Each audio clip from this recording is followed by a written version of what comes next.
User in your channel started recording. Welcome to the iRacers Lounge. I'm your host, Mike Ellis. iRacers Lounge is a podcast for the iRacer where we talk all things iRacing in a casual setting. Joining me are the usual characters, Chris Perez, William Gibson, and special guest Gregory Hectus. Hey guys. Hello. How's it going? Hey. Hey. And I think Tony might jump in late, but he couldn't make the beginning, so let's get started.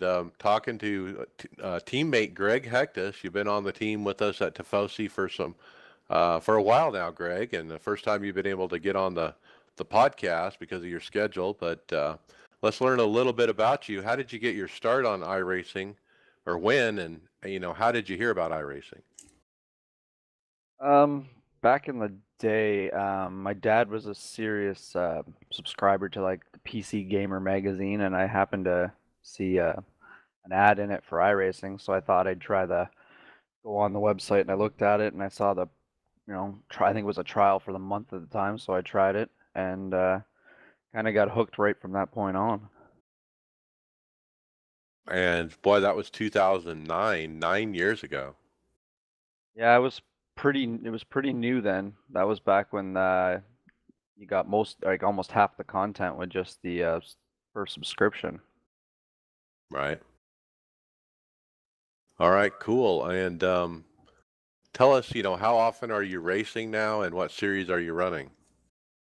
I'm pretty much running the NIS fixed and open. I've been running Thursdays, Saturdays, and Sundays pretty much for whatever events are on those days for the NIS, just because I like the cup cars and they're basically the only thing I race on here. But I'm gonna start. I guess I was gonna help with the team too, and doing some of the endurance races coming up here in the summer and fall. Yep, cool. Yeah, that'll be good to get involved with that. Yeah, it's pretty fun running with you on NIS stuff. I was just looking at your stats. I mean, they're not too bad, actually. I mean, you got a overall winning percentage in oval of 9%, 9.1%, which is higher than most. So good job there. Yeah, I had back in the day when I first started, before I took my, I think it was a 2.5 year hiatus there. I was gone for a while. I was doing pretty good for probably a stretch of about 2 years there.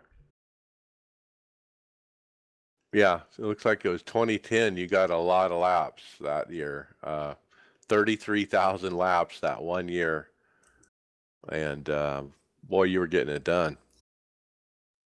Yeah, I found I was racing with a group of guys, I guess, at that time, and we were just all clicking when we were racing. Some of those guys have moved on and better things now in racing. I can see them when I watch the Peak Series, and then other guys aren't on here anymore.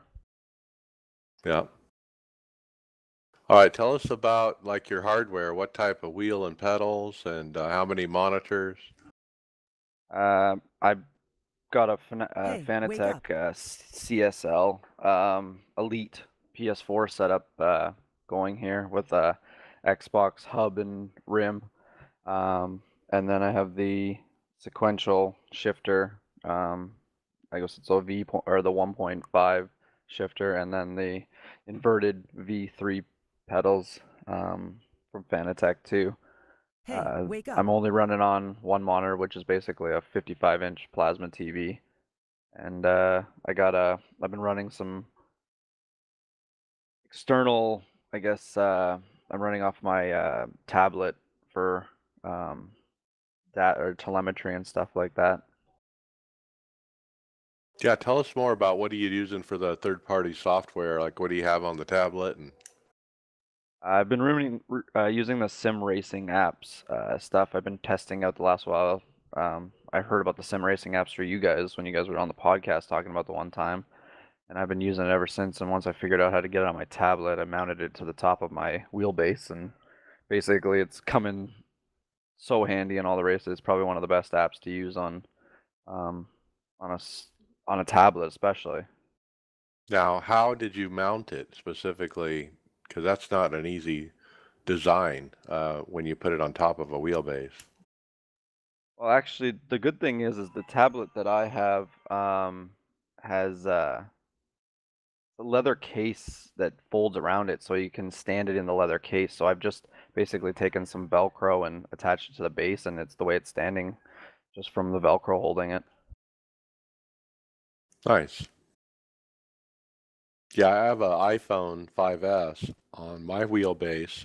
I use for temps, oil temps, water temps, and RPM gauge. And I got like a piece of wire that runs through from one vent hole to another, like a clothes hanger wire. And it kind of makes a little half circle arch, and the iPhone just kind of leans against it. So it's really not much of a design. One thing about when you got to get creative with some of the setups. Yeah, I mean, it's perfect spot for it because it doesn't block the triple screens. It's small enough that it's out of the way. It's right where I can see it, in between the spokes of the wheel. Yeah, it's come in handy just having it in front of me here, just especially actually this week, especially at Martinsville with how many cautions are coming out and all that stuff that the sim racing apps can keep track of. Yeah, I'm using it just for the countdown to pit road and fuel at this point. What all are you using it for besides that? The one that I have it set up for has all the data about fuel. I've been trying to find the best fuel one for telling me how till I'm out and stuff like that. And then the just I like the fact that it's integrated with telling about going down pit road and stuff like that. But it's the one I have also has a relative of how well your lap times are each time you you do another lap, so I can tell if I'm in the green or in the red from my last comparable lap or my fastest lap. Yeah, I have one other one I run that shows the specifically how many laps in the run it has been, and that's been really valuable. So I actually finally got rid of iSpeed. I was using iSpeed for fuel and for the laps since last pit, but it kept messing up on me for about the last year now. It would like jitter out or something, and the numbers would reset. So I'm real happy with the sim racing apps. I need to dig into it and see if there's more things it can do. There's a lot of stuff it can do. Yeah, that's what I've been finding. I used iSpeed back in probably the first times that I was on it when it first came out as an app, a second party app I was using on an iPhone at the one time. Yeah, I don't know if it's my setup or what, but I've had trouble with it. Okay, cool. And let's get into the final question of our interview. What's the most memorable iRacing moment you've had? Um, Hard. I mean, the only thing that I can really think of now is recently is just finally becoming competitive again when I get back on here. It's I got this whole setup and then I first started racing again and it's like I was a rookie again with an A license. So I was like I basically like I tanked my whole I rating just so I would actually be back down and start over again because at one point I was pretty high in an I rating and now I had to start over and I'm basically bringing myself up. So my memorable moments are probably more recently than before because it's I've been a member for a long time and I don't remember much from after taking a couple years off. Yeah, you were above 4,000 there for a while. But yeah, starting over. So I'm sure you deserve to be up there. So from what I've seen. So yeah, you'll be growing. You're in the right series to gain I rating too. You just got to have some good runs. Unlike this last weekend at Martinsville, I guess let's start talking about that. Boy, I mean, what was your overall, before we talk results, I mean, what was your overall impression of Martinsville? I think the big story of the week is I've been DQ'd out. That's all I hear. I mean, I got DQ'd out. David got DQ'd out. Chris got DQ'd out. Chris Scales. I mean, that's a bunch of us on our team had that problem. I got DQ'd out with 5 laps to go. Yeah, you got burned right at the end. Yeah. I got DQ'd in the Road to Pro race with 2 laps to go. Ooh, that's tough when you're in there for almost 2 hours and race is almost over, and one guy makes a mistake. Hey, you have nothing to do with it, and you're out. Yeah, it's a bummer. I think the biggest problem with that track is the way that the system reads the track, because there's so much confusion under caution and guys get so flustered, and then when they do go back to green, they're driving way over their heads. Well, I think the pace car is too fast, okay? Under yellow, it's 5 or 10 miles an hour too fast compared to what the pit road speed is. So there's something wrong there. And somebody else mentioned it in one of the races, and I kind of agreed. The other problem is people don't know how to pace. I mean, when you're under caution, you got to go. You got to get caught up, especially at Martinsville, where you're going to lose a lap if you're towards the back of the pack. And a lot of people in a lot of my races had that problem. They would pit for 4 and be a lap down, Well, there's that, and also it seemed like if there was a spin in 1 and 2 on the restart or just the initial start, the caution flag never came out. Yeah, I saw that too, where cars like stopped dead sideways, blocking the main groove of the track, and no caution. Yeah, they need to make some adjustments on that track and everything else for that series. Not just for that series, but for all series. Well, let's talk results. NASCAR iRacing Series. I'll start out Wednesday Open. I was in Mexico. We were coming home after a 4-day trip, and I planned it to leave Mexico at just the right time to be able to get home in time for the race, and I made it. And it ended up with 20 minutes to spare, so I had no practice at all. P14. I got lapped early, 13th. And then spun by a lapper. Then I lost another lap, so I was 2 down. But somehow, some way, eventually I got a wave by, and then a lucky dog, and then back on the lead lap, and worked my way up to 5th. And so I was looking at a top 5 with 20 to go, and then I spun myself off from 5th and finished 14th. But boy, after not racing for 4 days while I was on a family trip, vacation, and then coming home and jumping in the car and looking at a top 5 there at the end of the Martinsville NASCAR race, I was excited. And I was pretty bummed, too, when I spun off. And it's just hard to drive. I was running a modified version of our VRS set that we had, and it just wasn't great. I just was struggling with it. Still a pretty good finish with no practice and stuff. Oh, yeah, I'll take it considering, 36 car field, P14. It was a good result. That's typical for me, though. I'm usually 10th to 15th, Teammate Chris Scales ran that evening as well. He finished, but several laps down. He had I don't know exactly where he finished, but he did finish the race. It wasn't a great result, though. Thursday Open. David Flowers quickly DQ'd out with too many incidents, like within the first 40 or 50 laps. He had a horrible race. I remember that. Greg, you ran with us there. You tell us about your race. You had a P13, but quite an eventful event. Yeah, David was in the same race I was. I think it probably 20 laps in, someone spun off at 2, and I went low to avoid it, and there's that caution cone, and if you go over top of it, it's an automatic black flag. So I got that. I think by the time I got back on the track and going again, I was probably 3 or 4 laps down at that point, because of the way that caution came out as the black flag, and then I was down pit road when it closed. I think I got double black flagged on that. I had a really good car. I was working the setup that I had probably 250 laps of testing on it, that I had worked on, and just kept going at it in the race. I couldn't get any luck because there was like 10 or 15 lap runs, and then that would be it. We got a long run probably between the 150 to 200 lap mark, and I was able to get past the leaders and get 1 lap back, and then started getting some luck.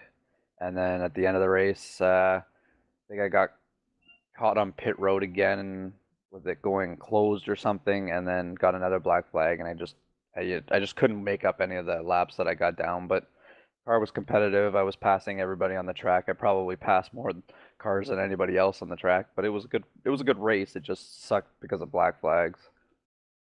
Yeah, if you didn't have those, I think it would have worked out. You had speed, obviously. You were passing, like you said, everybody. Yeah, the more I ran that, because I ran that setup later on in the week with a couple more modifications to it, and the longer it ran, the better it rotated in the center, and it just drove off nicer than a lot of guys. Plus, that room that we were in that afternoon was really cold temperature too, so the track had so much grip. Yep.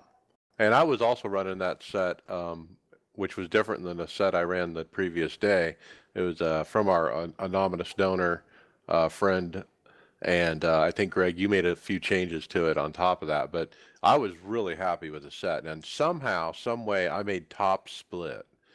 And there were some pros in there. I think there were 4 pros with black license. Some big iRating numbers. 8,000, 7,000, that kind of thing. Anyway, P19, about 4 laps down towards the end, I had to manage temps because I had a front end damage problem. And so I was like right at 280 on the oil temp, and I was having to like clutch it or not go full throttle down the straightaway. I'd go like 90% throttle, and I would let off earlier than normal. And by doing that, I was able to keep that temp at 280, and I was just really watching it like a hawk, and it paid off, and I got a P19 out of it, which was pretty good for that top split. Thursday fixed, I ran P15 with over 4 minutes damage. I was slow down the straight, but I'll take that P15. I actually got DQ'd on the white flag. Some guy ran into me, and that got me my 22X, so I actually got DQ'd on the white flag, which is kind of an insult. When we talked about the DQs, guys, it was crazy out there. Sometimes I felt like I couldn't avoid them. It was like all these incidents I were getting were not am I doing. And even though, that sounds kind of cliche, that really was the case. There was even some weird 4Xs for like you're running into the corner, someone just bump you in the back and just lightly touch you. They were given 4Xs for too, so it's kind of didn't help that you're getting a 4X quickly for contact that is normal at a place like Martinsville. Yeah. Yeah, at one point Sunday, and I haven't talked about that one yet, but I definitely had a ghost incident. I wasn't even close to the guy. I was 7 feet away and got a 4X. And the way I knew it was the guy called out, "Did someone around me just get a 4X?" And I looked up and I had one. And we hadn't even touched. It was crazy. I noticed that last couple of weeks when I was spotting and crewing for scales and flowers, there was a couple times, especially at Phoenix, where people would just slightly bump the back of the car and it would jump straight to a 4X. I don't know if they changed the tolerances or what's going on. It does feel way more radical than it used to, or from what I remember. Yeah, I don't remember it being this bad last time we were at Martinsville. I really don't. Saturday morning fix. Chris Scales said, quote, "Ran NIS this morning, P16, DQ'd. Only 9 cars finished the race. Rest of the field was DQ'd." He said, "What a nightmare."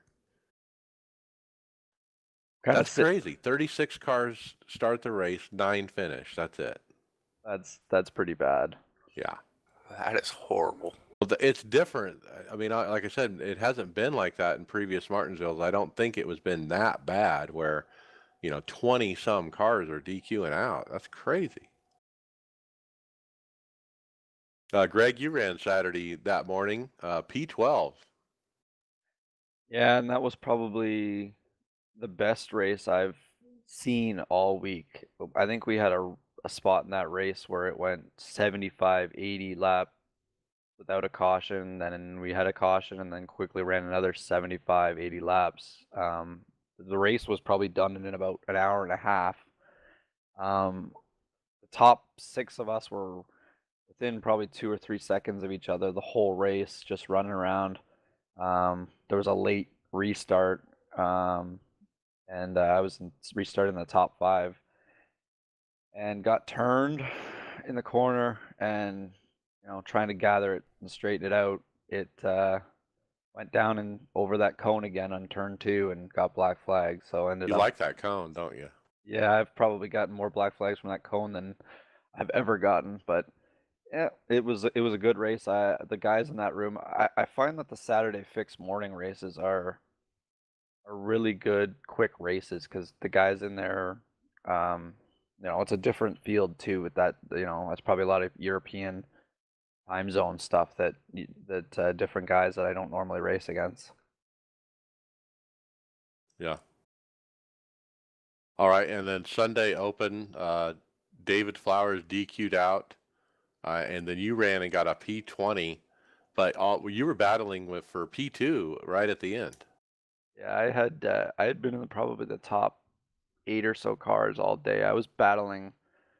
I got probably a 16x battling just alone with this one guy most of the race, and I don't know what it was. We couldn't stay off each other, and I probably with 75 to go, I was at 21x, and I was just trying to stay away from people, and I, had a good pit stop with probably like the last caution, and I got up to the front there, and on the restart, we all got away, and I was hoping that nobody would get around me. I was just trying to finish, and one of the guys that was up front took tires, and we all stayed out, and or whatever it was, but he was running through the field, and he overdrove it coming in the corner and just came up and touched my door, and that was what gave me another 4x and disqualified me with probably about, I think it was like 8 laps or 7 laps to go. It was disappointing, but I knew it was competitive all week. I just wish, the incidents didn't cost me. Yeah, I think the incident thing needs to be higher, or that something needs to be adjusted because, like Will was saying, the 4Xs were coming too easily. It seemed like I ran Sunday fixed. Nobody else ran. I think everyone was tired of it, losing iRating. But I ran and got DQ'd out about lap 100, not even halfway, and that was when I had a Phantom 4X with that one guy we'd never touched, and I was just involved in incidents. I was actually lucky getting through them, but I would get a 4X because of it. But my car wouldn't be damaged, and I was doing good. But boy, yeah, I ran out of incidents basically. Yeah, I would have liked to run that Sunday fix, but I had to work for Sunday, so they gave me tonight off, so at least I was able to do the podcast. So normally I have Sunday nights to run that race too, but I really wished I could have one more race this week to redeem how my finishes were. Yeah, that's kind of what I was hoping for. But well, Martinsville's over. Texas next, but first an off week here for Easter, and then we go to Texas. So let's talk about the off week as we go into it. Tonight we have the Peak Series. They're running California, third race of the season, and should be interesting to see if Keegan Leahy can maintain the point lead. I know what's his name, the other guy. Oh, Logan Clampett. He had told me that California is his best track, and he's looking forward to hopefully a win tonight. He feels really strong about it. I saw some of his Twitters. So yeah, with no racing tonight, maybe I'll watch this for a while and see how it goes. Kind of I looking. ain't got nothing else to do. Might as well do it. Yeah, I'm gonna probably watch it too if I can, because the Phoenix race was really competitive to watch. It would have been interesting to see if they would have done Martinsville or something instead of uh, Auto Club Speedway this week. Well, it's just as good as watching a real NASCAR race. So it is competitive. But yeah, it is fun to watch. Other racing this week, I mean, I ran some hosted because I was looking for something to do, and found an interesting track combination somebody put up. Pontiac Solstice at Charlotte Oval. and fixed set, and there was about 20 guys in there running that race. I started somewhere near the back. I actually missed qualifying, and ended up winning the race, P1. So I was pretty proud of that, finally getting a win. It's been a while since I've won. Ran some other hosted stuff. One that I just love, and I'm thinking about maybe hosting tonight for the team, is the old Cup Car Gen 5 at Talladega or Daytona, and it's unrestricted. And if you remember, they took off the restrictor plate as we transitioned to the Gen 6 car. And I tell you what, the first lap is fine. As you're going into the second lap and you're going to turn 3 and the car's finally up to a certain speed, you will not make that corner unless you slow down. And we proved it over and over and over, because every time we got to that point after a restart, somebody would plow into the wall and there'd be a caution. And for a lap and a half, it's like really fun racing, but then somebody would cause a caution. So I think the trick is have caution free, and that would be a lot of fun if you can keep it on the track. That sounds like an interesting combination. I've never even knew that they had that on it. Yeah, it's kind of an odd sensation to get yourself to brake and into a corner and going into Daytona, but you have to, because you get it up to about 240, 250, and you have to slow it down or you'll plow the wall. Oh, that sounds like fun. It's a blast. Yeah, I had a lot of fun doing that the other night. But yeah, so I guess, with the off week, I'm probably going to run some GRC, maybe some dirt, street stock. I don't know. We'll see. Hosted stuff I find in hosted. I've been already working on the Texas set for us this week. Did a bunch of testing this afternoon. Probably what I'll be doing, and then probably also working on a project I've been working on for the team. All right, yeah, I can't start too early, and Texas is the next big race, so yeah, maybe I'll do some testing if we have some sets to test, so we'll see how it goes this week. Let's jump into topics. Will, you're up first. Yeah, so right off the bat here, we have a quick patch, 2018 Season 2 Patch 2. They adjusted a few things. They announced it on the 23rd, went live on the 26th. They updated the championship point system in reference of heat racing. There was some glitches depending on, say, 6 cars made Heat 1, but only 5 cars made Heat 2, so they kind of adjusted that. Dynamic track was adjusted.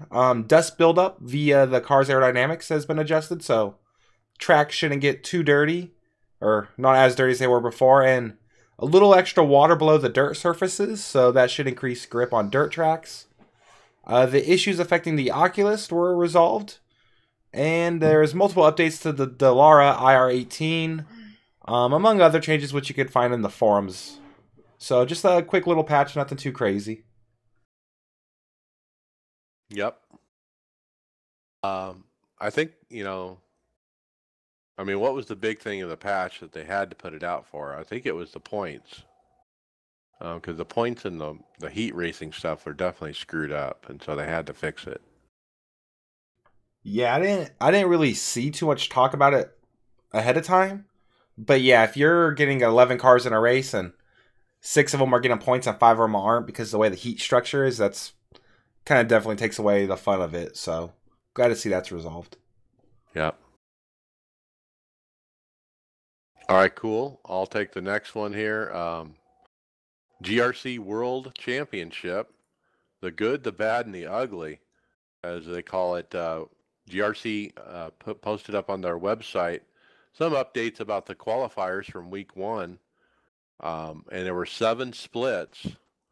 And looking at the names, guys, there was a lot of heavy hitters in there, including Mitchell DeJong, who we've talked about many times, Logan Clampett, I mentioned him a minute ago, Michael Guest as well, who's super fast out there, Jake Hewlett.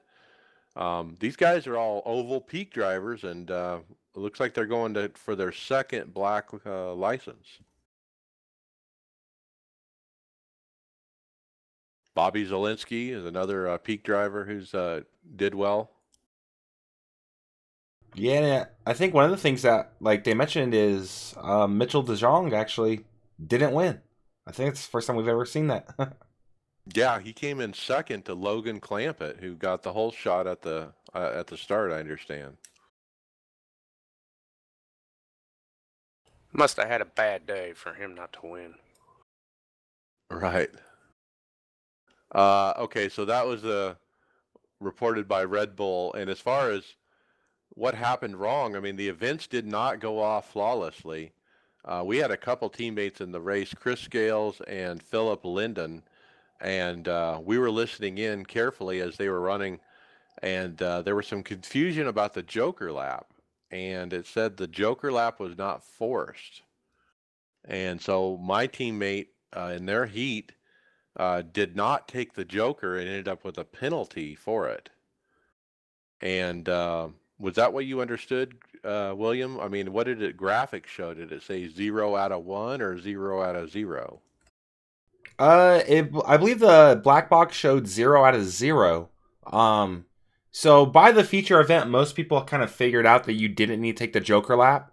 So it really affected more the heat races and the consolations more than anything. Because not having to take that Joker, I mean, that's a huge amount of time saved at some tracks. So, but it looks like it just wasn't enforced. There was no, you didn't have to take it. I think it really affected the people who really pay attention. I imagine most people took a lap at first, not realizing it. I'm kind of glad it looks like there was no penalties given for taking the Joker, but yeah, it was kind of a. Or you just lost the time then? Yeah, it was just a loss of time at that point, which is kind of odd. So I feel like you would get a penalty if you took an extra Joker, because sometimes it's a pretty big advantage. So I don't know what's going on there. Yeah, so Tyler Hudson did post in the forums after the fact. We're looking into why the Joker lap was not forced during the GRC Pro Series event. The Joker lap was displayed in the black box. It showed 0 of 0 Jokers needed. Some people were able to see this was at 0 while others continued to make Joker laps. It appears most people figured out that no Joker lap was needed by the consolation, where you were able to try again to get into the show. It also appears a majority of the heat took the Joker, so the penalty offset in a lot of cases. But boy, our teammate Philip Linden was upset about this because he had been training for this event and was excited about doing well and wasn't able to because of the misunderstanding there. So he was really bummed. There was some backlash on the forums, obviously, about it. And it led to the next day they announced they're going to add a 6th event. There used to be 5. So they're going to add another race and a second drop week. It used to be 5 events with 1 drop week, and now we're at 6 events with 2 drop weeks because of this Joker debacle. All right, and then next up about this GRC stuff is we found out from Tyler Hudson in the forums they're going to do a schedule change. Heads up. There's an issue with the Iowa track. It has come to light over the weekend, and we will be switching this week's race from Iowa to Sonoma, so please be aware.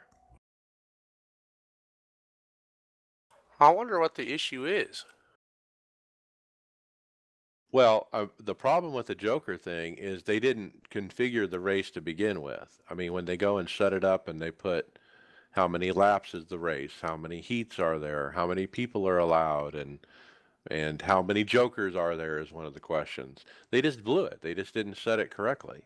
And Tyler, I don't have it in front of me, but he did post that they're trying to figure out a way to be able to print these settings out so they can have other people look at this. But if you recall a few weeks ago, we had a race not go right.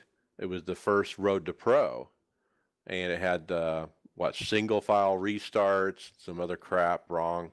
Well, and at that time he promised they were going to have extra set of eyes, a different person checking all these races to make sure they're programmed correctly. And well, here we are again with a big race, the first one of a big, important event. And guess what happens? They don't have it configured right. too common now. Yeah, they need a better system there, and I mean he had admitted it as much. He said the system they use to program these races is not ideal, is what he said. So are you guys surprised with the issues, the series is having so far? I mean, it's not kicked off very well, and I understand the dirt oval pro side, from what I've read, also has had some challenges just with a bunch of wreckers going into that event and messing up other people's races. I'm not surprised by that. Doing snake splits with an open license is just kind of asking for trouble. If it was like a license and they had the same issues, I'd be like, that kind of is a little odd. Because like, how do you get the A license without knowing how to drive? But I'm not surprised. I feel like these events were really rushed. I feel like if they had more time, I would expect less mistakes. But they really jumped headfirst. Like they announced it. They had the series up and running all within a month's time. With such a new license, they really, I feel like, bit off more than they should have. I think next year's events will run a lot smoother, be a lot better, and just make the World Championship just a much better event. I feel like this first year, it seems like it's off to a really rough start for sure. Yeah, they definitely rushed it out, and that's probably part of the problem. Seems like that's a lot of their problem, is they just rush a lot of their stuff out. Yeah. Yeah, like the cushion, the dirt cushion. There's a lot of people on the forum saying that that's been rushed out before it's ready. I mean, we've seen with multiple endurance races that, like when they released Le Mans, that the track, they had issues with it at first. I know they do testing and stuff, and it seems like I'm always bashing iRacing, but I mean, there's just some things you can do just a little bit better. Well, I feel like I've never had an issue with iRacing as far as like the quality of how the cars drive and how a lot of stuff works. It's all the little details and stuff that I feel like they just overlook. I feel like they do so well at so many things, but it only takes one little thing to really just mess everything up. I feel like if they would have had like the Dirt Oval Pro Series or Road to Pro or whatever they're calling it, an A license only, that would take away. I mean, I'm sure there'd still be wrecks and people complaining. That's the nature of dirt racing. But I feel like that would have solved a lot of the issues, right? Just that one little detail alone. So I feel like they do so much right that they just kind of trip up on all the little dumb things, and that's what hurts them the most. You think that maybe they're getting too big? Like there's too many things they're worrying at once and they've added too much too fast? Yeah. I mean, think about it. We used to just have oval and road, and now we have oval, road, and we have dirt oval, and we have dirt road, and we got this and that, and we got, time trials. And How long was it before they had their first World Championship Series? I assume the it's service, been going for a long time. But I assume the service had been up for at least a year or two before they dabbled into that. I mean, we've only had rally cars for 6 months and we already have a World Championship. I feel like that's just not enough time to get all those bugs worked out yet. Right. They've yet to have any kind of special event or anything with those. So I'm not really too surprised by this at all. All right, Chris, take the next topic. It looks like we're getting new news about the Charlotte Roval. This is going to be very interesting. Seeing NASCAR come, to this, and then iRacing retweeting, what was this? Kevin, I'm not even going to pronounce that last name because He's a scanner boy. Yeah, he goes out and he scans changes of the Roval from their last visit. Because from when iRacing did, from what I understand, they did change a little bit of the configuration. Yeah, they removed a chicane or something. And so they went out and rescanned on March 21st, the track. And Now, this is how smart everybody is, okay? So they scanned it on March 21st, and then they had an open NASCAR test for some of the NASCAR teams to come and check it out, the final product, the final decision. And Kyle Busch tested on it 3 days later and said he had some criticism for the new layout. And he thinks that they need to redo some of the corners where they transition from the road course back up to the oval. He thinks the angles there for impact are too extreme. You could have a problem in the corner and it would go straight up into the main oval wall. And so now they might change it again, is what might happen after this. I feel like, I mean, the two turns he's talking about is the short straightaway between turns 16 and 17. They're not going to, I don't think they're going to be able to get enough speed there to really do much damage. I don't think there's nothing a tire barrier can't fix there.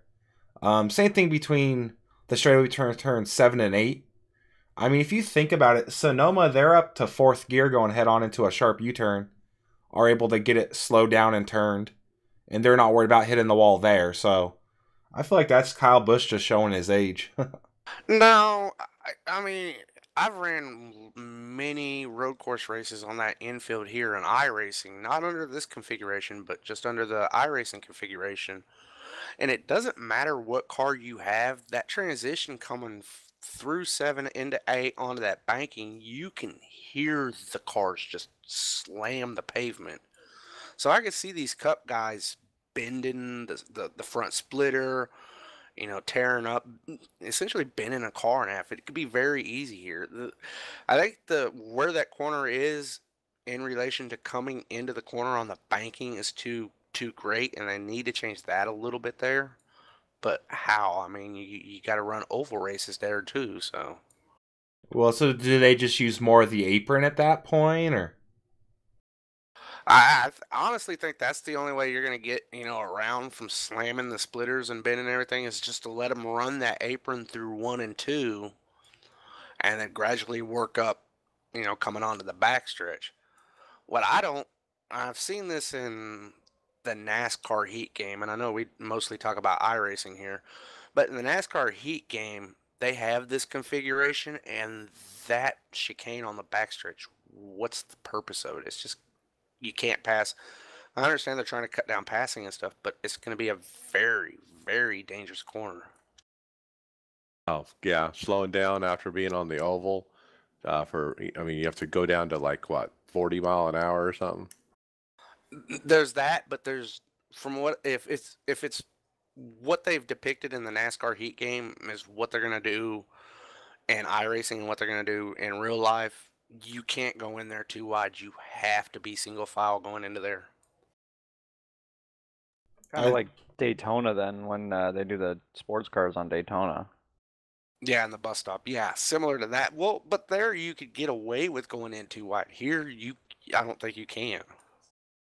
Do they just not have enough runoff room on the entrance, or because I know Daytona has a ton of runoff room on exit, so you kind of. I think it's what I was seeing on YouTube was the entrance. Essentially, was the angle you're going into the entrance is too narrow for 2 people. Okay, I feel like it's cool having it there if they could figure it out. Because I don't know if they'd want the cars to go full speed through 3, 4, and then have to cut off. I feel like having that slowdown point keeps them from carrying too much momentum through there.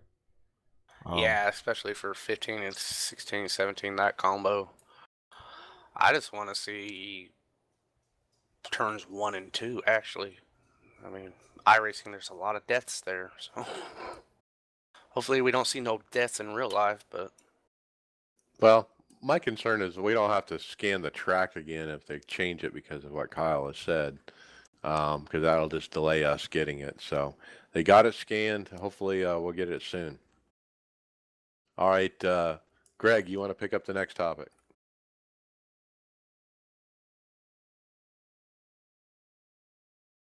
Kind of lost here on it. That's all right. I'll take it then. NIS Open Top Split Stat Sheet, put together by Matt Busa. Some pretty cool looking stats from the NIS Open Top Split. Includes most top fives and top tens, most incident points, percentage of race under yellow, manufacturer's wins, biggest and smallest margin of victory, and average I rating needed to make top split. These were very interesting stats to look at. And when you look for common names amongst, the best results, one name jumps out at me. A guy named Michael Guest has the most wins. He has 5 wins. He has the most top fives, 11 top fives, the most top tens, 12 top tens. He has the most laps completed, 2,227. He also has the most starts at 15. So, wow, Michael Guest is getting it done. In fact, yeah, it's funny because I remember he actually gained the most I rating during the Pro Series over the winter. And I actually ran with him in a street stock race at the Texas infield. And that was a really fun race. Ended up edging him out there. And I knew his name looked really familiar, but I think that's one we're going to see a lot as the future unfolds. And another neat stat, the highest percentage of race run under yellow was Phoenix Thursday race, 36.5%. The lowest Daytona Friday at 2%. Yeah, and you have manufacturer wins. Chevy's leading the way there with 10. Ford with 2 and Toyota for 8. So you don't want to be in a Ford. No, and kind of opposite of real life here. And I think it's funny because we have so much talk about the new Camaro coming to iRacing, and it looks like people are still getting it done in the SS. So I thought that was kind of a... I think the SS is the most popular, though, in iRacing. I could definitely believe that. That and the Toyota. You don't see a lot of people out there in the Fords at all. All right, and then the average I rating needed to make top split. Quite a disparaging number here. Wednesday, 4416. Thursday, 2862. Friday, 4485, and Sunday, 3400. I was kind of surprised to see that number go down as low as 2862. Wow. I almost wonder if there's something going on Thursday that I'm not thinking of, causing a lot of these guys not want to race. I don't know, but that helps me made top split. Remember, I made top split on a Thursday open because there's less people doing it, I guess, and so the average I rating is lower, and I was able to make it. And it was interesting racing against those guys because they are really fast and really good, and it really is humbling experience too. And it's funny because if you kind of look at the most cautions or most laps ran under yellow, it's a Thursday race at Phoenix, and then Daytona had the least amount of cautions on their Friday race, so those kind of run side by side. All right, we'll take the next one. Yeah, so we got some news as far as the V7 tire model and some weather news actually. So there's some discussion in the forum about some of these topics, and some iRacing staffers chimed in. First one was Tony Gardner. Kind of confirmed that the new V7 tire model will not be as sensitive to temperature changes due to weather, and it led a lot of people to kind of speculate that there's going to be some weather changes coming with the day to night transition. So, the way he worded it, I couldn't fully understand if he was confirming the weather change, but that's what a lot of people believed. So, his wording was a little. The way I read it was, the tire isn't as sensitive to temperature changes. Therefore, as you go from a practice, that's one temperature, to a race, that's another. It's not going to be as big a deal as it is today. That's the way I read it.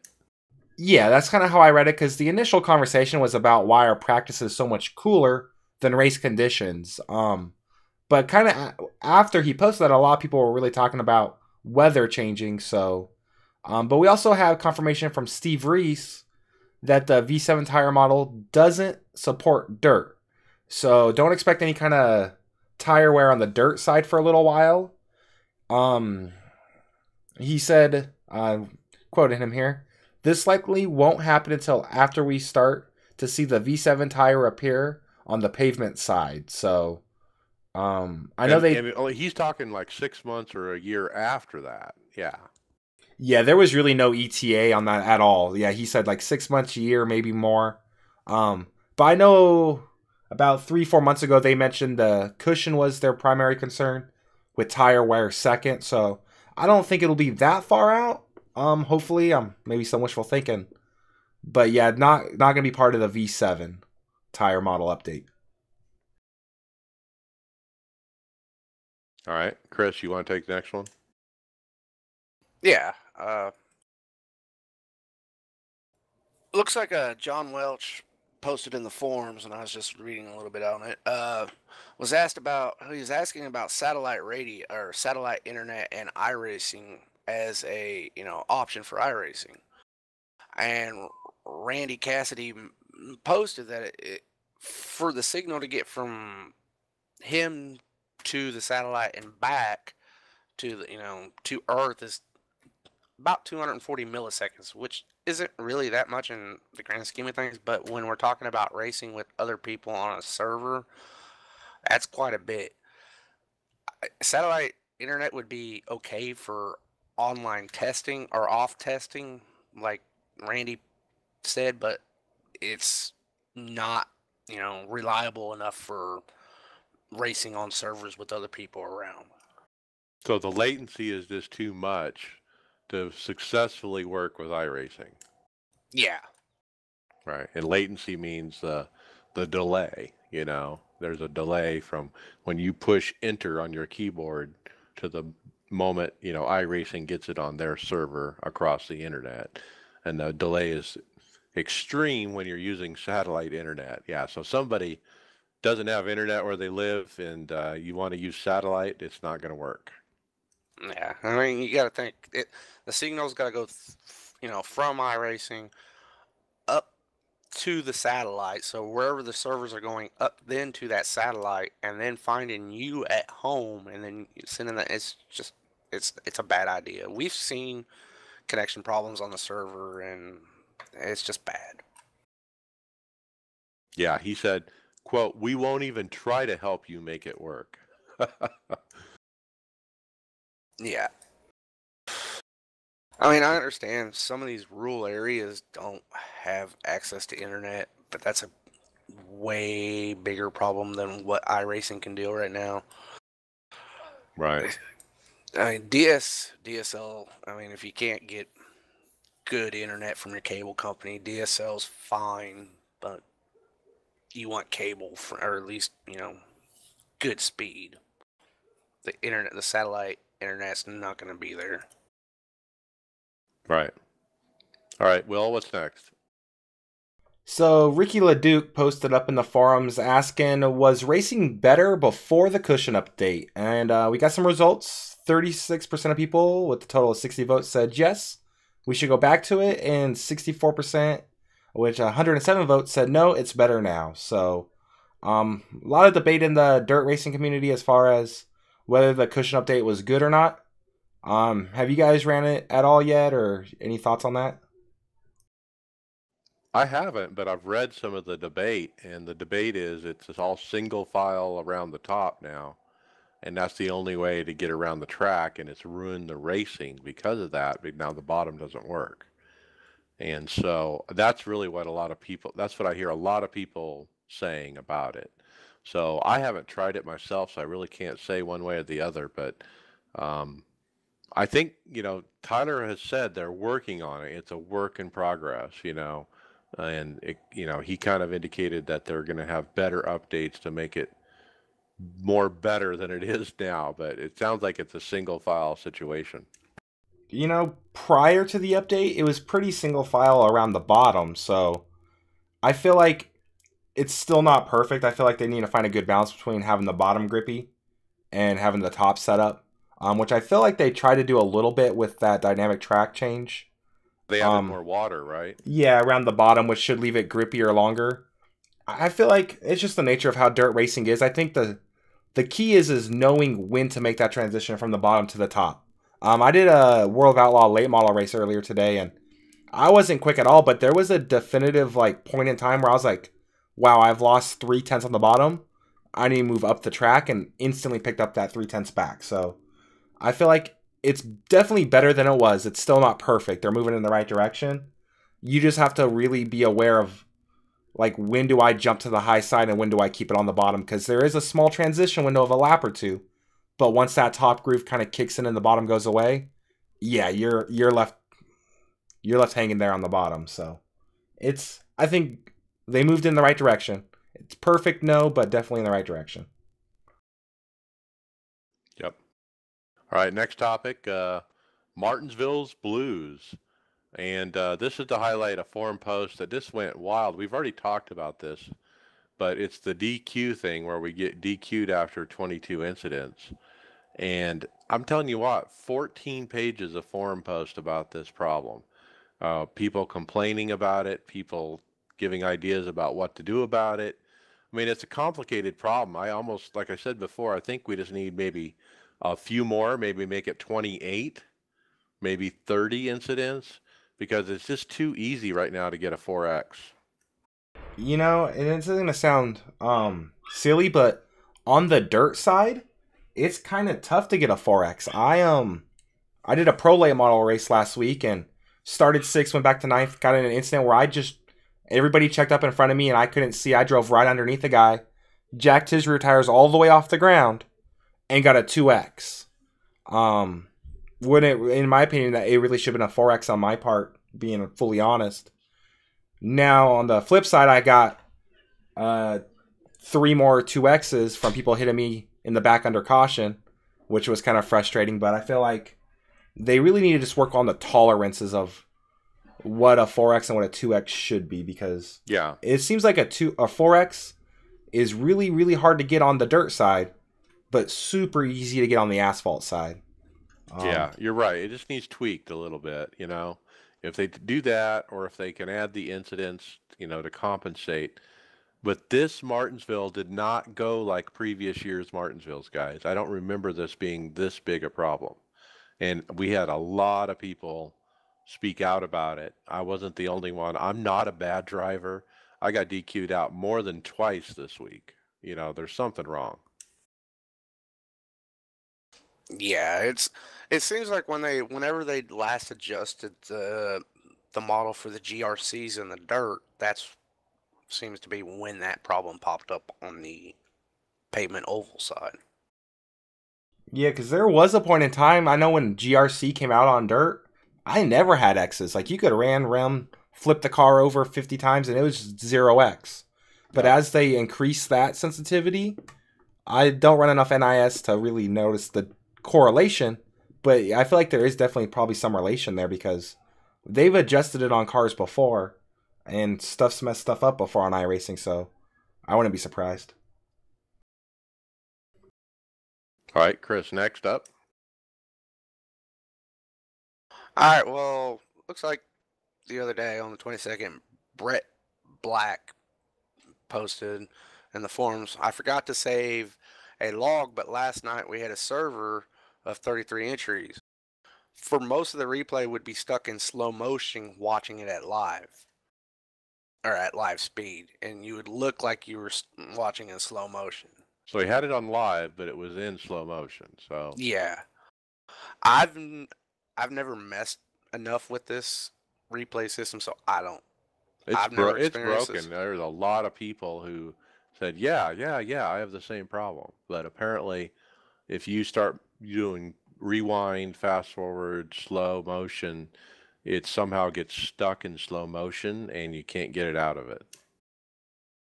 Well, maybe it's just something maybe the issue is while you're looking, because it seems like I remember something about this, that it's the issue while you're still in the race server that you're watching. I watch replays not all the time, but every once in a while, because of the Precision Racing League, people will protest or whatever, and we have to watch something. I've never had a problem when I'm not in the race server, so. Well, yeah, Daniel Garrison from iRacing did pipe in. He did indicate his take on this was there's a problem with your computer. Your computer's lagging out. You don't have enough horsepower, that kind of thing. But so many different people have the problem. He he asked for replays, and I think he got at least one replay sent to him. So they're looking into it. So we'll see what happens. So but just be careful right now if you're playing with the fast, slow motion in replays, because it could mess you up. Yeah, and I think it was the issue for the latest 24-hour race too. So hopefully they get this fixed. All right, I got the next one from a friend of the podcast, John Hammer, posted up on the forums, and amongst many others. But there's a post here about iRacing baseline setups, or the fixed setups, are a disservice to the non-forum participant. And there's only a small percentage of the people in iRacing actually use the forums. And so if you're not on the forums, or you're not listening to our podcast or other people's, you don't know about the camber, problems, and so forth. And so the discussion is basically, criticizing, the iRacing fixed setups, that they don't have the max camber put into them, because the people that are taking those sets and using them as a starting point to build a new set are really going to be off base, completely, because of the tire problem. So what do you guys think about that? I feel like that's an accurate statement. But at the same time, if you are chasing setups and you are focusing on this, I don't know why you wouldn't be checking the forums. Yeah, you should know about it. That's true. I feel like there's people like me sometimes. I'll just hop in a race, use the fixed setup, knowing I'm not going to run the best, but just out there to have a good time. I feel like the people who are really focusing and trying their best and really doing their homework, they've got to be on the forums. I find it hard to believe anybody would call themselves serious about setups and being competitive on iRacing that don't look at the forums. I think the only thing is it really widens the skill gap between guys like me who want to casually have fun and the ones that take it really serious. But yeah, I feel like that's it's a true statement, but kind of half true in a way. I'm not too worried about it. I mean, if we get the version 7 tire in the next build, that's soon enough, okay? If it was a year from now, that might be a different story, but we can deal with it for 3 months, It's not a big deal. Yeah, I'm going to be controversial here with this, but I think the disservice is being done is posting some of these sets that are against it, like that have the max camber. Yeah, we've been using them, but the thing is some of these guys go in, grab these sets, and think they can drive them. The fixed set's there so that you can drive it and just be competitive, and that's why they have the fixed thing. I just feel that too many people go into those forums that do have access to the forum and just grab that set and think they can drive top split, and it's not the way that it's designed to. Like, John Hammerhead makes some really good sets, but I just feel that sometimes it can be a disservice on it because, some guy goes in, grabs it, and then races for the first laps with that set and thinks, that's why some of these things with incidents were happening. I'm sure that's what was happening at Martinsville and some of the stuff too. Yeah, and this ties in with another topic I'm going to jump ahead to. We had a video put up here by former teammate and podcast technical director Carlos Fonseca. Nice to hear from Carlos again. But Carlos posted up basically a photo or a video of him sitting in his car, and the front of it's bouncing up and down, sitting on pit road. And it looks like one of those lowriders with the hydraulic shocks, and they can bounce the front of their cars. That's what it looks like. It's hilarious. If you can look it up by searching Carlos on YouTube. His YouTube is called Sim Racing Chewy Side. So check out that video. It's only 20 seconds, but it shows exactly what these setups can do to a car. And the other thing about this is Brent Wall posted up in a forums a photo of his Xfinity Camaro on 3 out of 4 tires. His left front is literally off the ground. Yeah, it almost looks like a UMP modified going through the corner there. And that's what these sets end up doing, is they get the cars to be bouncing. They can make it feel funny to drive. you're on 3 wheels instead of 4. I mean, it's nonsense. Well, that's what the fixed setup was doing this week too, because when you go down into the corner, you could feel the inside tire losing traction every time you'd brake into the corner. Yeah, I didn't race this week, but I practiced with the fixed set a little bit, and I had a lot of struggle with like that left front just not gripping under braking. So I'm glad I'm not the only one who noticed that. All right, let's keep moving. We're running out of time. We'll jump to hardware, software. I'll take the first one here, button boxes. We found some pretty nice looking button boxes here, guys. It's from a website, simspeedshop.com. And they have a website where you can go on there and look at the various button boxes they have for sale. $85, $85, $79.99. What do you guys think? I thought the quality here looked really good. They look really awesome, and you could have stuff custom made. I've kind of talked to the guy there for a little bit. You could have stuff custom made, but the one he showed, or he tweeted us one that was like a full dash.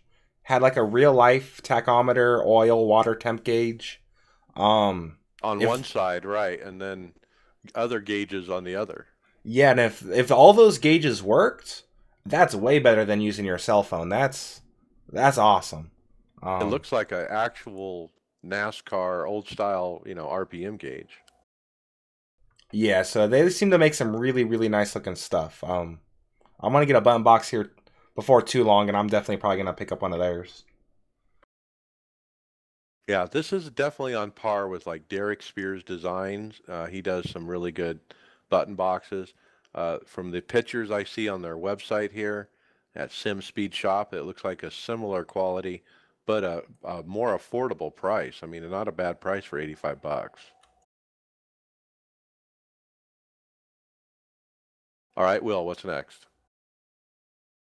Yeah, so another thing we had, Track Racers. They have a new wheel stand. They're claiming it's the world's best wheel stand on Facebook, and Drive Tribe had an exclusive first look at it, and it looked really nice. Very sturdy. It was a nice looking wheel stand. Small footprint is what I thought about when I saw this. Wow, and it's definitely a design we have not seen before. Yeah, I would say it's perfect for somebody who does like any kind of sim racing, especially iRacing casually. In their living room, right. Yeah, something you want to fold up, put on your desk, race for a bit, set it aside, get back to work after. It looks really nice and very sturdy. They were using some Fanatec pedals in the video, and it looks like those pedals weren't moving at all. Because you don't want those pedals moving. Now, to describe the design, I want to call it like an A-frame. Like the left and right side are like the letter A, and then there's a bar that holds it up in between them, and the steering wheel's kind of hooked to that. And then there's a platform down below to mount the pedals. And so you can unfold the A legs and like pick it up and walk away with it and shove it in a closet. It's like very compact if you can like fold it up, so to speak. And yeah, it's perfect for like the living room sim racer. It really is. Yeah, Did you see pricing or? They mentioned something on pricing. Let me try to pull that up real quick because that right now it's going for $175, but when it pre-order hits special. Yeah, but when it hits retail, it'll be $250. So that's not bad. Not if you're confined and stuff, especially by budget. A lot of people sim racing, we're all confined by budget. Everybody's confined. Well, and this can get you away from the desk, and especially if you're in a living room where you're just wanting to pull it in temporarily, this is perfect. This would be perfect for younger kids and people that live with their parents or live with roommates or something. Yeah, pretty cool design. So check that out. They're on Facebook at Track Racer Americas, plural. All right, Chris, what do you got next? Wow. I pulled up the wrong link, sorry. I'll start this one off. Bringatrailer.com listed a 2015 IndyCar mock-up for sale. And one of the first comments was, if you could get your wheels and pedals in here, it'd be perfect for sim racing. Yeah, so when you see it, it looks, well, it is an actual Indy car. Now, I don't know if it probably doesn't have a motor in it, but it was put together to promote the Boston Grand Prix, which apparently didn't happen in 2015. And it actually has that paint job, the Grand Prix of Boston, on the side of it. And so anyway, it's for sale. Current bid $6,500, which isn't a lot for an Indy car, you'd think. And yeah, and some guy was saying, yeah, why not turn it into a sim? You know, if I won the lotto today, I'd definitely buy that thing. That thing just looks really cool. It'd just be something cool to have in the garage. Have it put it in your living room. Yes, yeah, hanging on the wall, man. That thing is. It looks like it doesn't have a motor. But I mean, it has 4 tires, a steering wheel. You could roll it around. It's meant for kind of decoration purposes, but I mean, it's a Dallara Definitely is an 2015 Indy car, car. yeah. So Yeah. yeah, pretty cool. All right, I'll take the next one. Feel VR. We've been talking about them. We have a video now of their direct drive wheel put out here, and by Sim Racing Paddock, and he does like a review test. They sent him one. He fires it up. He's got an 11-minute video of him using it. It's nice to see an actual video now to go with the pictures we've seen about with actual equipment that actually works. So we've been kind of concerned, is this a real company or not? And they certainly have something that's working. Yeah, they're getting close to their Kickstarter starting up here pretty soon. But it looked really nice, actually. I watched a little bit of it, and if they get all like everything worked out, I think it's going to be a great alternative to like say like a Logitech G29, but still be direct drive. It's going to be a nice middle ground wheel there. Yeah, it's going to be probably the lowest price direct drive wheel on the market. Yeah, I think like the Club Sport and stuff like that from Fanatec's really going to take a hit when this comes out, because I feel like direct drive is definitely the way of the future, and this kind of eliminates some of those price hurdles. The one thing I just now noticed looking through them, though, on his video is he highlighted that the warranty 1 year. And I was thinking that my Thrustmaster had a 2 or 3 year warranty on it. Yeah, that's kind of That concern. would be a little concerning for me, especially with it being a new product. But for the price, though, I would be hard not to buy it, though. I'd be hesitant to get on the first batch. You know, let them sell 100 of them, and then see what the output of that is, and see what people have problems with, and then get in on the next batch. You know. Yeah, that is very true. But if they honor their warranty, that stuff starts breaking within that year, you might be lucky to be able to upgrade to that next batch then. All right, Chris, what's next? Well, so this one's an interesting one. We all probably don't think about it too much. Computer maintenance and best ways of cleaning your motherboard. But this MSI gaming videos that Jonathan Diggert shared on Facebook is showing probably not the best way, I would say, to clean your motherboard. I would say. He has it out of his case and he's running water over it in sink. And if you want to try that, that's all you there. We saw this a few weeks ago except it was the video cards in the sink, but now they're doing the motherboards too. I don't know is this really a joke or what? Yeah, it definitely has to be a joke. I remember they used soap and a scrubber on the graphics card. Feel like they're not cleaning this thing properly now, man. They get the soap out. Well, I know you can wash some keyboards in dishwashers and you'll be fine. Just let them dry. I still wouldn't want to try this with maybe my motherboard I'm using now. Maybe if I had an old PC I didn't care about, I would be willing to try it, but I don't know. Yeah, I take my case apart, open it up once a month, get some cans of compressed air and kind of blow it all out. It seems to do the trick. Oh, yeah. Yeah, I don't think I'll be putting my stuff in the sink. All right, next topic.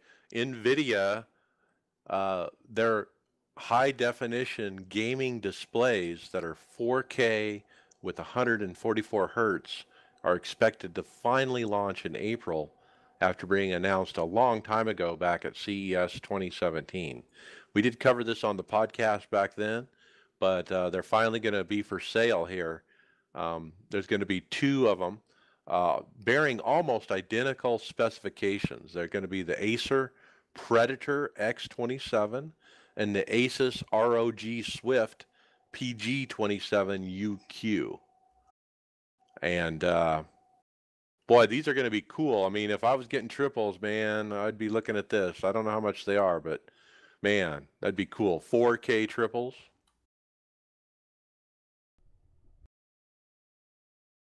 I think I'd be living on the street if I spent that type of money. Holy moly. Yeah, I think it's saying here they're 2,000 each. So that would be $6,000 for three of them. That doesn't sound that bad. Yeah, no, Oh, you that's... can buy cars for that price now.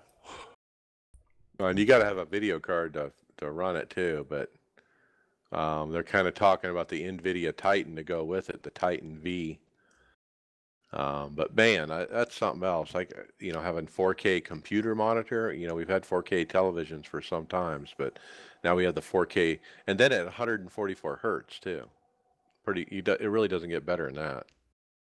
These things are probably going to cost $500 a year and a half, 2 years from now. So, I think we're just kind of works. Yeah, I think we're just kind of seeing the start of what's up to come in the future, because this is how way technology works. But I bet you these things are just beautiful up in person. All right, Will, you got the final topic. Yeah, so actually, I received an email. This looks like you did too, Mike. Offering special discounts for iRacing members. It looks like.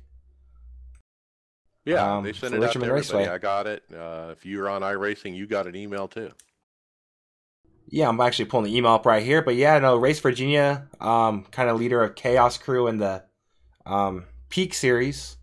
They're really kind of looking ahead. They're offering special discounts for iRacing members for looks like Langley Speedway, Richmond Raceway, South Boston, Virginia International Raceway. So really cool to kind of see them getting up ahead on it. Yeah, nice little perk. $10 off a Richmond Raceway, so midway ticket or grandstand ticket. So not a bad deal. All right, let's jump into final thoughts. Chris Perez, what do you got? All right, ready to enjoy this off week. Spend time maybe with the family. Enjoy a day off at work at least. Work on some stuff, iRacing. Maybe do some skippies. Some skippy, all right. And William Gibson, your final thoughts. No, I'm just glad to have you back this week, Mike. We missed you last week. That show was a little different without you, but really good to have you back. And same thing, I'm looking forward to the off week here. My wife and I are actually moving across country, so I think next week's podcast, after that, I'll be kind of off for a little bit, getting all that set up. But yeah, no, I'm just glad to have you back, Mike. And this is a good time to have an off week. All right, big change. You're going West Coast to East Coast, so good luck with the move. All right, Gregory Hectus, your final thoughts. I'm just looking forward to the week off. I'm gonna probably try a lot of testing this week for Texas and work on the setup, and probably enjoy Easter weekend with the family. Let's just enjoy the week off.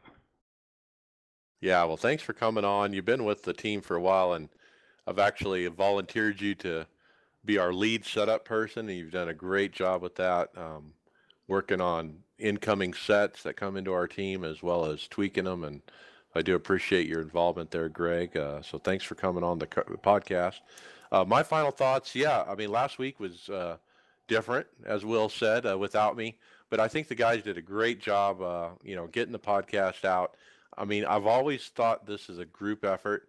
I actually sat down the other day and started counting in my head how many different people have hosted this iRacers Lounge podcast. And Will, I think you're the 7th person to actually host the podcast. So congrats on that. I hope there's going to be many more. I always wanted this to be a group effort.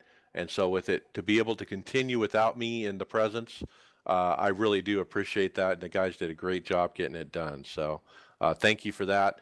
As far as what my final thought on the off week, I'm glad Martinsville is over. I've lost some iRating overall. I had some finishes and I got some points. Probably about what I expected. Off week, I'm kind of not looking forward to it. I'm off today and tomorrow, and I would be racing NIS, and I won't be, I guess. So I'll have to find something else to do. Maybe some GRC, maybe some dirt street stock, maybe some hosted. I thought about running the A car with the unrestricted, the old A car on Montali and Daytona. So maybe tonight we'll run that, but we'll see. So with that, we'll see you later.